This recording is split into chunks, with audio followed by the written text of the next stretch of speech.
예, 변호사님, 예. 최근에 가장 큰 관심은 최태원 SK 회장의 이혼, 이 판결인 것 같습니다. 어제 났죠. 예.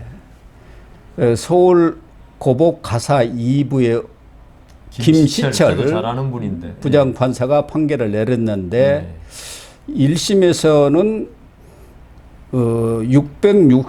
665억 재산 분할을 했는데 2심에서는 1조 3,800억 원 어마어마한 돈을 이 재산 분할을 하라고 위자료도 1심에서는 1억인데 2심에서는 20억을 주라 이렇게 판결을 내렸어요.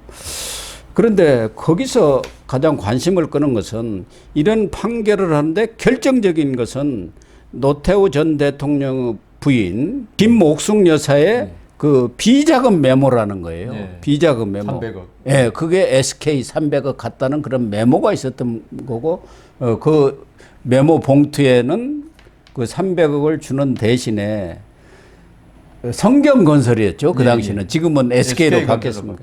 성경건설 명의의 50억짜리 어음 6장을 담보로 제공을 했다. 이게 이제 결정적으로 300억이 가갖고 그게 종잣돈이 돼가지고 지금 오늘은 성경을 키운 기반이 됐으니까 거기에 합당한 돈을 줘라. 이 얘기인 것 같아요. 저는 하나 의문은 노태우 비자금이 뭡니까? 이거 완전 불법 자금이죠. 이 불법 자금을 그대로 이렇게 인정하면 되나요? 저는 영 우리 법감정으로 안 맞아요. 어제 그 우리 법조인들끼리 뭐 저녁에 아까 동창회 했다 그랬지 않습니까? 거기서 이야기 나온 게 도저히 납득이 안 간다. 네? 이게 하도 기가 차가지고 제가 웃었는데 비자금 4,100억 조성해가지고 대법에서 이거는 그러면 결국은 있죠.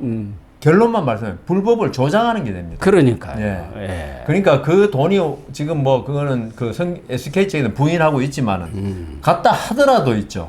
그게 불법적인 돈이잖아요. 불법이죠. 불법적인 돈으로 기업들한테 등쳐가지고 재산을 불렸다는 거 그걸 국가에서 환수를 하면 몰라요. 환수하면 되죠. 환수하면. 국가에서 그동안 300억이 뭐 이동통신이니 SK가 하이닉스 뭐 하는데 종잣돈이 됐다. 그럼 그걸로 인해서 이득이 얼마냐? 그거를 국가에서 차지하는 건 좋다 이거예요. 근데 네? 그 불법 자금을 아버지한테 받았는데 1조 이렇게 튀겼다고 하면 그러니까요. 세상에 말이 되는 소리입니까? 그러니까요. 불법으로 우리가 그 독수 독과 이론이 있거든요. 독이 든 나무에 생긴 과일은 그것도 독이 들었다. 그러면 그 독이 든 과일을 갖다가 차지하게 해서는 안 되는 겁니다, 원래. 그런데 지금 이 판결은 있죠.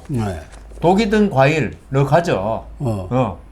지금 이거는 기여했잖아. 300억 기여가 갖다가. 아니고 이거는 기여란 건 좋은 뜻이거든요. 이걸 뭐라고 그래야 될지 지금 그 하여튼 그 조폭들이 뜯은 돈으로 노점상한 뜯은 돈으로 이자놀이가 번 돈 이것도 정당한 돈이란 취지가 되거든요. 뜯은 거는 나쁘지만 그 돈으로 그 돈놀이 해가지고 받은 돈은 괜찮다. 이런 생각을 하는 우리가 지금 김시철 부장에 대해서 저도 연수원 19기고 한 2년 연수원 2년 후배인데 좀 그 공부를 참 열심히 하고 하는 건 좋은데 어떤 평균적인 감각 우리 국민들이 건전한 상식으로 생각한 감각에는 약간 가끔은 어긋나는 판결을 한다는 이야기도 있었어요. 그분이. 집안이 아주 좋은 분인데 그럼 이번에 왜 그랬을까? 이제 결국은 그 바람 피운 거 이제 김시철 부장이 한 판결 중에는 바람 피운 사람에 대해서는 가혹하게 했다는 거예요. 그건 잘한 것 같아요. 그건 잘한 것 같아요. 그거는 위자료를 1억에서 20억 올린 거. 한 200억 올려도 괜찮을 것 같아요. 아니 거기 그러니까 돈이 많으니까. 새로 오던 저한테는 뭐 200억 300억인가 줬다는 거 아닙니까? 200억인 얼마인지 그리고 또 재벌이잖아요. 그 아마존이라고 아시죠? 그 제프 베이조스라고. 그 양반의 재산이 140조인가? 그런데 그 차한테 이혼할 때 뭐 몇십 조, 40조 가량을 줬어요. 그건 좋다. 재벌이니까. 재벌 저쪽 세계 몇 번째 뭐.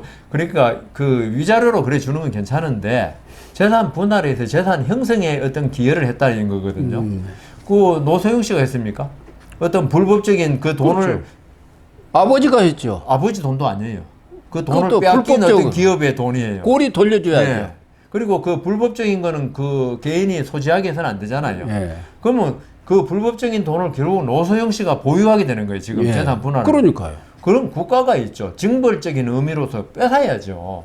노소영 씨는 그런 기여를 하는데 아무런 역할을 네. 하는 게 없는데 1조 3,800억, 4천억 원을 그냥 챙겨버린다. 이게 누가 납득이 되겠습니까? 그러니까요. 그래서 이번에 이거는 물론 당연히 상고할 겁니다.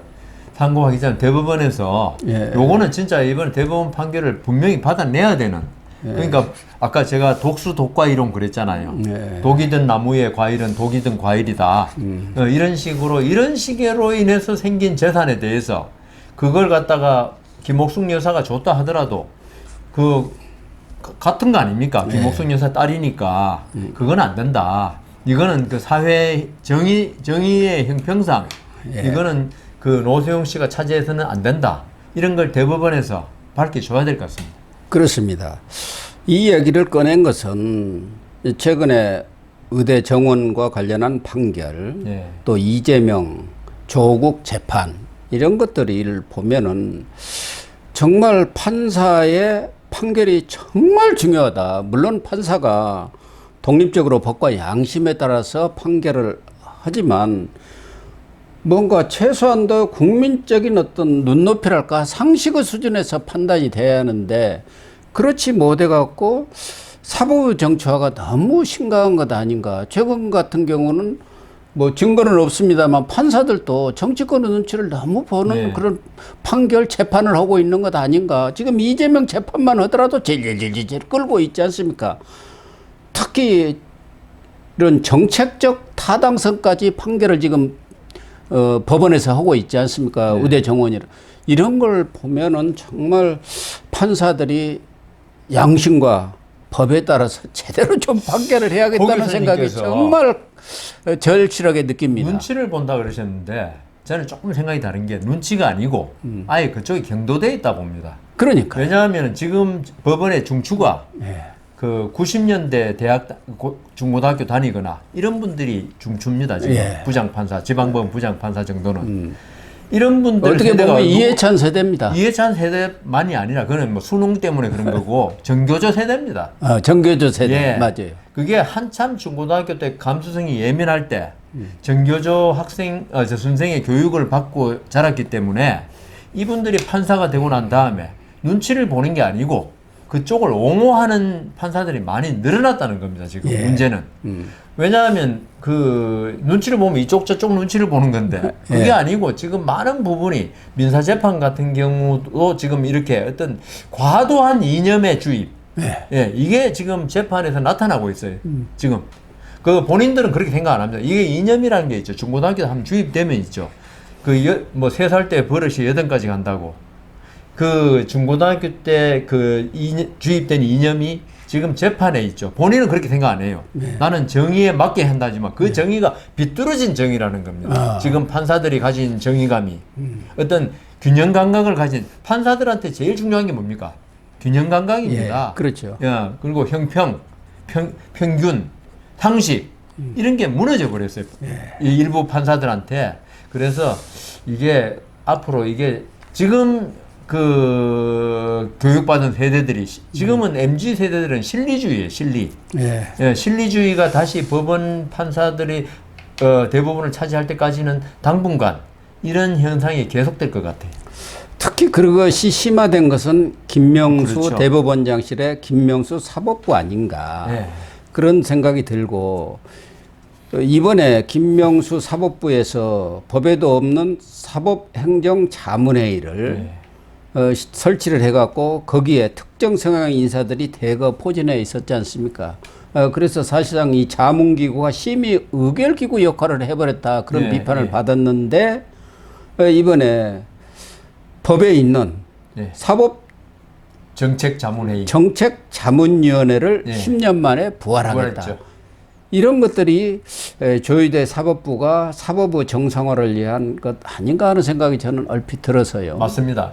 저는 그 김명수 전 대법원장이 사법행정자문회의인가요? 예. 그렇게 만들었는데 이건 법에도 없고 그걸 왜 만들었냐? 저는 그렇게 봅니다. 김명수 전 대법원장이 지방 법원장 하다가 하루아침에 예. 대법관 경력도 없이 지금까지 대법원장은 거의 대법관 경력을 가진 분이 있거든요. 예.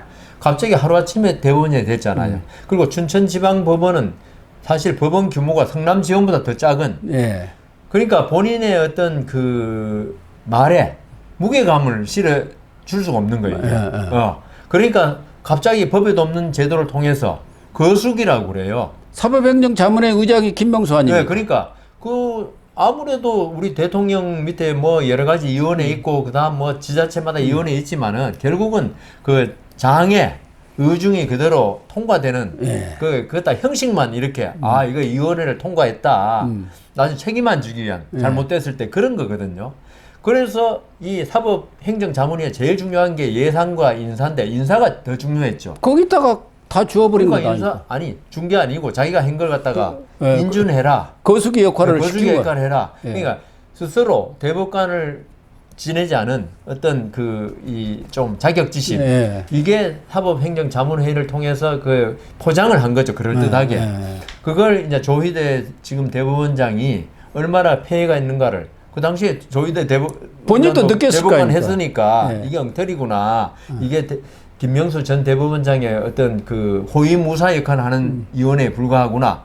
이걸 느꼈으니까 정말 자문회 그러니까 의결 심의가 안 되는 예. 그걸로 해가지고 하는 건데 결국은 대법원에 지금 그 법원 행정처라고 있지 않습니까? 이게 결국 일을 다 하는데 왜 자문회를 만드냐고요. 옥상옥을 만들어 가지고 행정체를 없애버리려고 했는데 하려다가 그런 그게 안 되니까 되니까 이 행정자문회의를 만들어 갖고 사실상 거기서 인사예산권을 그러니까 쥐고도록 패싱한 거죠 행정처를. 거기서 만들어낸 게 법원장 추천제라든가 그러니까 추천제고. 고등부장 승진제 이런 것들을 자문회의에서 올려갖고 다 거기서 없애버렸죠. 의결을 했다. 예. 그래가지고는 그걸 받아들이는 형식으로 해갖고 싹 이렇게 만들어버린 그리고 거야. 어떻게 생각하면 조금 전에 말씀하신 법원장 추천제라든가 예. 그다음 고등부장 제도 본인은 폐지, 뭐 개혁 정책이라고 예. 하는데 주장하고 그건 있죠. 사실 입법에 가름하는 중대한 조치고 있죠. 예. 이거는 법원 내 구성원들이 아까 우리 윤석열 대통령이 어떤 국민적 공감대 이야기했지만 이건 법원 내에 공감대를 김명수 전 대법원장이 고등부장 승진제 폐지하는 바람에 지금 법원 재판이 이렇게 늦어지는 겁니다. 그러니까요. 왜냐하면은 재판 뭐 한 1년씩 2년씩 미뤄도 예. 지금 제가 7월 달에 재판하는 거는 지금 1년 6개월 만에 기일이 들어갑니다. 항소하고 나서. 말이 그래가지고 어떤 분들은 아마 고령으로 돌아가실 사람도 있을 거예요. 재판 기다려요. 이게 지금 김명수 전 대법원장이 만들어 놓은 예. 아주 그 흉작이에요. 흉작. 졸작. 이런 식이 됐는데 이번에 그걸 없앤 걸 참 잘했고 정말 그냥 정책 그러니까 법원에 좀 전에 말씀하신 법원 재판이 왜 이렇게 늦어졌냐 거기에 대해서 어떤 정책을 내놓고 그걸 해소하는 자문회의 정도로 만든 게 맞다. 예. 그래서 법원의 정상화 네. 쪽으로 다시 한 발 다가섰다 이렇게 네, 볼 수가 맞습니다. 있고 또 하나는 뭐 21대 국회가 하도 엉망이다 보니까 정말 중요한 법안들이 다 처리가 안 됐어요. 그 중에서도 법원 그 법관 증언법 이런 그렇죠. 것들도 지금 부족하지 않습니까? 신속한 재판 하려면은 적정수의 법관이 확보가 돼야 신속한 재판도 맞습니다. 이루어지는 거 아니겠습니까? 물론 뭐 김명수 사법부에서 우리법 연구에 인권법 연구에 이런 사람들만 쓰고 또 이 노조도 힘이 강해지다 보니까 재판도 6시면 땡 하고 끝나버리고 막 그래가지고 늦어진 네. 측면도 있습니다만은 그러나 기본적으로는 지금 부족한 거 아닙니까? 부족한 거예요. 예, 항상 판사가. 부족했습니다. 예, 판사가 부족해요.